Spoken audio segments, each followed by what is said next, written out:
안녕하십니까. 은행에서 30년 동안 근무한 경력이 있는 공인중개사 한남수TV입니다. 이번 강의는 저의 부동산 채널 125번째 강의입니다. 이번 강의에서는 임대인이 임차인의 계약갱신 요구를 거절할 수 있는 사유 9가지 중 하나인 집주인이 직접 거주하겠다는 사유로 임차인의 계약갱신 요구를 거절한 후에 임대인이 이를 어기고 해당 주택을 제3자에게 임대하거나 또 특별한 이유 없이 공실로 비워두면 손해배상 책임을 당할 수 있다는 것에 대한 내용을 소상하게 안내를 해드리겠습니다. 본 강의는 국토부 자료를 중심으로 Q&A 형식으로 설명을 드려서 여러분들의 이해를 돕고자 합니다. 본 강의를 끝까지 시청하시고 구독과 좋아요 버튼 그리고 광고를 좀 끝까지 봐주시기를 진심으로 부탁드리겠습니다.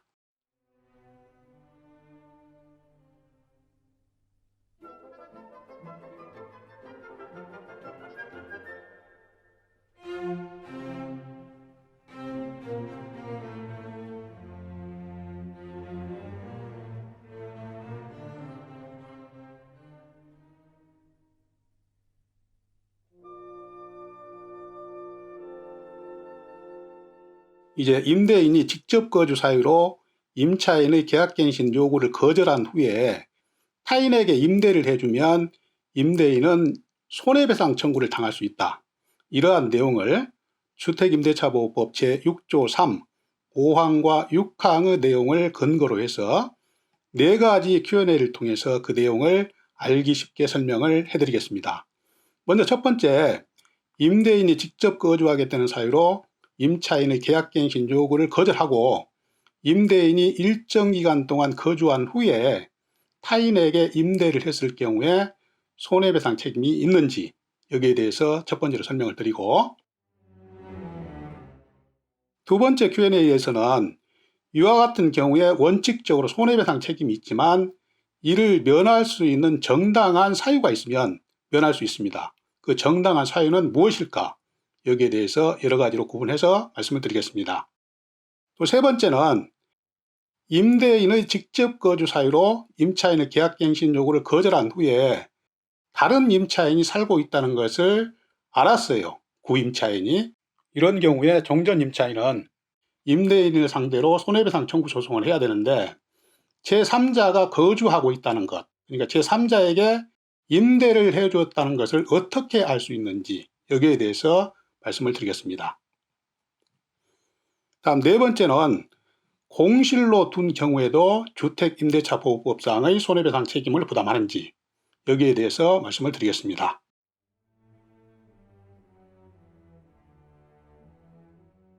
이제 본론 설명을 드리겠습니다. Q&A를 통해서 주택임대차보호법 6조 3, 5항과 6항의 내용을 구체적으로 살펴보도록 하겠습니다. 첫 번째 Q&A를 보시면 임대인이 본인 또는 직계 존비속이 직접 거주하겠다는 사유로 임차인의 계약갱신 요구를 거절했습니다. 그 후에 임대인이 그 주택에 일정 기간 동안 거주하다가 제3자에게 임대를 해줬어요. 이런 경우에 임대인은 종전 임차인에게 손해배상을 해줘야 되는지 여기에 대해서 다음과 같은 답변을 드리도록 하겠습니다. 보시면 임차인의 계약갱신 요구가 거절되지 않았다면 임대차 기간이 만기 2년으로 갱신되었겠죠. 이렇게 갱신 요구를 거절하지 않았다면 갱신되었을 기간 2년이 지나기 전에 임대인이 제3자에게 임대를 해준 경우에는 원칙적으로 종전 임차인에게 손해배상을 해줘야 됩니다. 잘 알아두시기 바랍니다. 그런데 당연히 예외적으로 어떤 정당한 사유가 있으면 이 손해배상 책임을 면할 수도 있어요. 그 내용은 다음 Q&A에서 살펴보겠습니다. 계속해서 손해배상 금액 산정 기준에 대해서 말씀을 드리겠습니다. 첫 번째는 갱신 거절 당시에 당사자 간에 합의한 금액이 있으면 그 금액을 지급해주면 되는 것입니다. 예를 들면 임대인이 본인이 직접 거주하겠다고 하면서 계약갱신을 거절을 했는데 이 약속을 어기고 제3자한테 임대를 해줬을 경우에는 얼마를 종전 임차인에게 손해배상 금액으로 지급을 하겠다. 이렇게 약속을 했으면 그 금액을 지급을 해주면 되는 것입니다. 그런데 그러한 합의가 사전에 없었다면 다음 각 호의 금액 중에서 가장 큰 금액이 손해배상 금액이 되는 것입니다. 세 가지 중 가장 큰 금액입니다. 그 세 가지를 보시면 첫 번째, 갱신 거절 당시에 월 단위 임대료 3개월분 해당액. 여기서 월 단위 임대료라 하면 월차임 전환율 4%를 곱해가지고 보증금을 월세로 모두 전환을 해서 그 금액의 3개월분 해당액.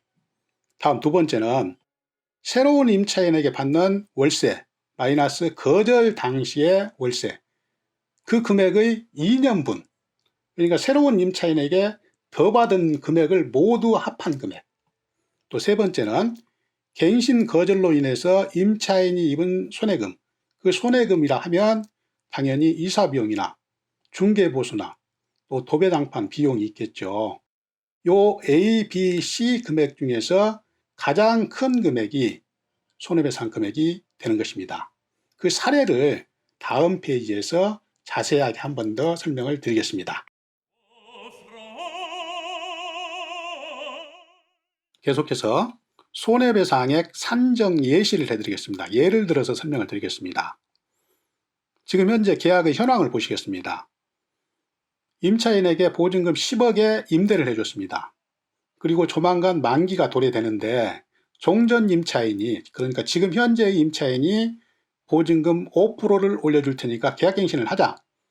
그랬는데 임대인은 본인이 직접 거주하겠다고 하면서 계약갱신 거절을 하고 그 다음에 새로운 임차인에게 보증금 12억 원의 임대를 해줬습니다.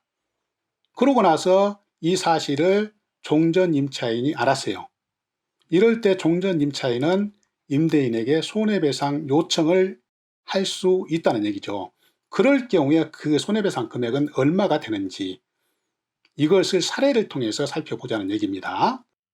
일단 보시면 종전 임차인의 보증금 10억 원을 월세로 전환을 해보면 10억 원 곱하기 월세 전환율 4% 나누기 12 하면 월 330만 원의 월세가 나옵니다. 그리고 새로운 임차인에게 보증금 12억 원의 월세를 줬어요. 임대를 해줬어요. 월세가 아니고.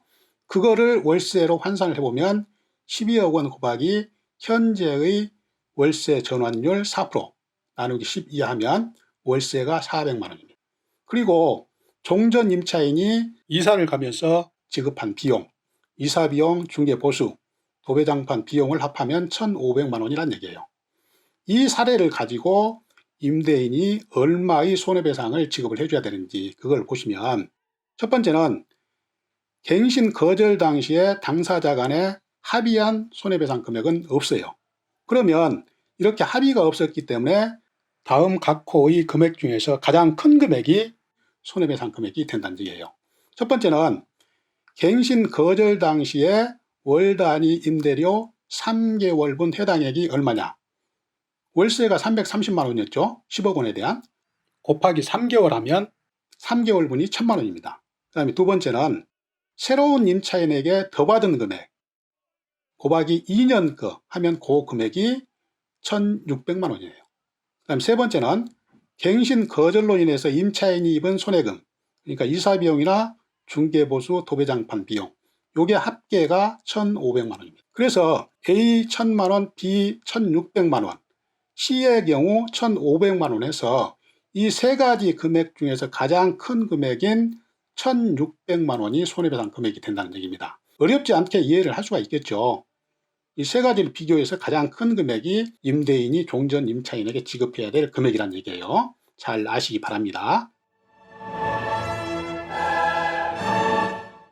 다음은 두 번째 Q&A입니다. 임대인이 직접 거주하겠다고 하면서 임차인의 계약갱신 요구를 거절을 하고 그런 다음에 새로운 임차인에게 임대를 해줬습니다. 그럴 경우에는 원칙적으로는 임대인은 종전 임차인에게 손해배상 의무가 있어요. 그렇지만 정당한 사유가 있으면 손해배상을 면할 수가 있습니다. 이 정당한 사유에 대해서 알아보도록 하겠습니다.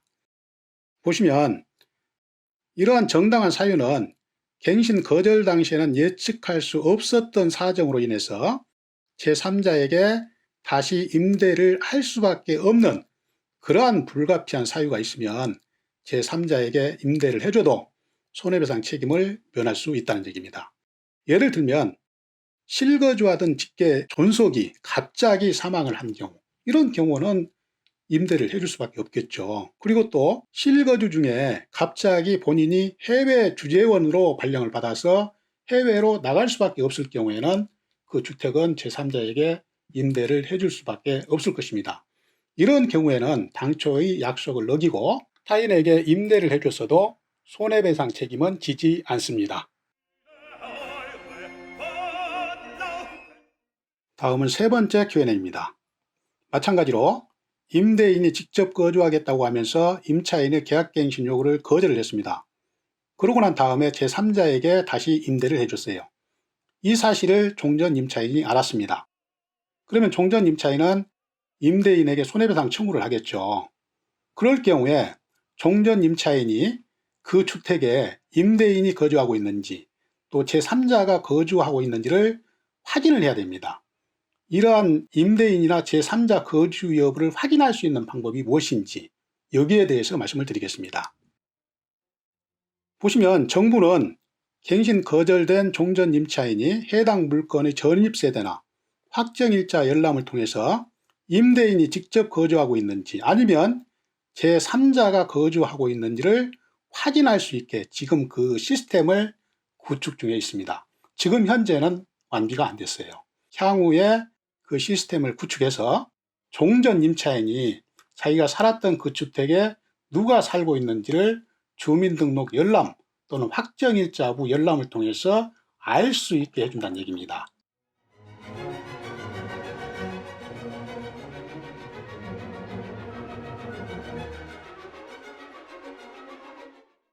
이제 마지막 네 번째 Q&A입니다. 마찬가지로 임대인이 직접 거주하겠다면서 임차인의 계약갱신 요구를 거절을 했습니다. 그러고 난 다음에 임대인이 직접 거주하지도 않고 또 제3자한테 임대를 해준 것도 아닙니다. 다시 말해서 그 집을 그냥 공실 상태로 비워뒀다는 얘기예요. 이럴 경우에 임대인은 어떤 법률에 의해서 손해배상 책임을 부담하는지 거기에 대해서 말씀을 드리겠습니다. 말씀을 드리면 임대인의 갱신 거절 후에 그 주택이 공실 상태가 계속되고 있고 또 그 거절 사유가 허위로 판단된다면 주택임대차보호법 위반에 따른 민법 제750조의 일반 불법 행위의 책임을 지는 것입니다. 여기에서 임대인이 제3자한테 임대를 해준 것은 아니기 때문에 주택임대차보호법 제6조 3의 법정 손해배상 책임을 지는 건 아니에요. 민법 제750조 일반 불법 행위에 의해서 손해배상 책임을 부담한다는 얘기입니다. 그런데 이런 경우에도 집주인이 입주를 위해 수리 중이거나 거주하던 직계 존속이 갑자기 사망함으로써 일시적으로 공실일 수밖에 없는 경우에는 그 위법성이 없어서 손해배상 책임을 면할 수 있습니다. 당연히 그래야 되겠죠.